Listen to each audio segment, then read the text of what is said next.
সুপ্রিয় শিক্ষার্থী, এখন আমরা শিখব যে আমাদের মানে সহজ পদ্ধতিতে আমরা কিভাবে বাইনারি সংখ্যাগুলো নির্ণয় করব। এখন আমরা যদি বাইনারি সংখ্যা নির্ণয় করতে যে খুব সহজে করতে পারি, তাহলে এটা করতে গেলে আমরা আগে যে একটা খুব সহজ একটা টেকনিক শিখে নিব। এখানে লিখলাম 8 4, এই যে এখানে 2 1টা লিখলাম। তো এখন ধরো যে আমরা এই জিনিসটার উপর আমরা বাইনারি সংখ্যাটা কিভাবে নির্ণয় করব। এখন যে আমাদের এখানে দেওয়া আছে 0 1 2 3 4 5, এগুলার আমরা বাইনারি সংখ্যাটা কিভাবে নির্ণয় করব।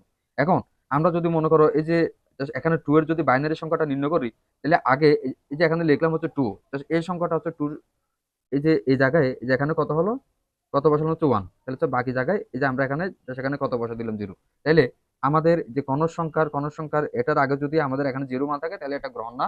তাহলে এখানে কত হয়, যে আমার এই টুর বাইনারি সংখ্যা এই যে এখানে কত দেওয়া আছে 1 0।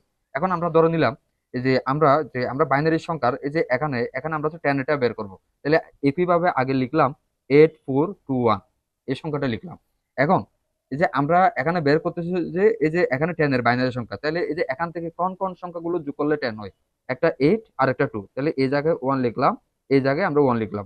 8 এবং 2 এই দুটো সংখ্যা যোগ করলে 10, এই জন্য আমরা এখানে যে 8 এর নিচে 1 লিখলাম, এরপর 2 এর নিচে 1 লিখলাম, আর বাকিগুলোতে আমরা বসাই দিলাম 0।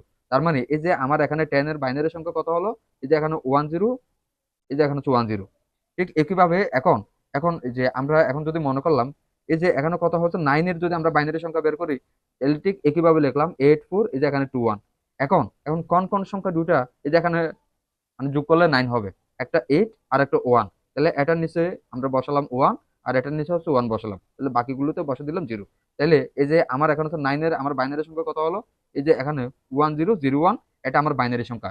এরকম করে আমরা তো প্রত্যেকটা সংখ্যা বের করতে পারি।